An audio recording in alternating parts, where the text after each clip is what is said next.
16 April অন্তর্বর্তীকালীন সরকারের প্রধান উপদেষ্টা ডক্টর মোহাম্মদ ইউনূসের সঙ্গে বৈঠক করে বিএনপি।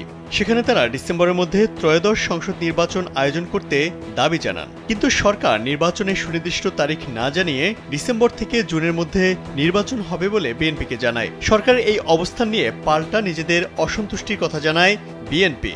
নির্বাচন অনুষ্ঠান নিয়ে আলোচনা সেই সূত্র ধরে এবার যুগপৎ আন্দোলনের সঙ্গী রাজনৈতিক দলগুলোর সঙ্গে ধারাবাহিক বৈঠকে বসছে বিএনপি। শনিবার বিকেল ৩টায় গুলশানের চেয়ারপারসনের কার্যালয়ে 12 দলীয় জোটের সঙ্গে বৈঠক করবেন বিএনপির লিয়াজু কমিটির সদস্য নজরুল ইসলাম খান।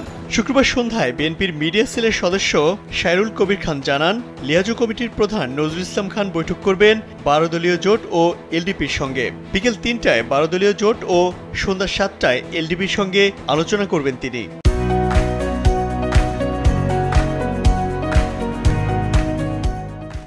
সূত্র বলছে, লিয়াজু কমিটির বৈঠকে আগামী নির্বাচন ইস্যুতে যুগপথে থাকা দলগুলোর চিন্তাভাবনা জানবে দলটি। একই সঙ্গে বিএনপি ও তাদের চিন্তাভাবনাও তাদের জানাবে। পাশাপাশি বৈঠক থেকে বিএনপির পক্ষ থেকে মিত্র দলগুলোর নেতাদের জন্য নির্বাচনে আসন ছাড় দেয়া এবং উপযুক্ত মূল্যায়নের আশ্বাস দেয়া হবে।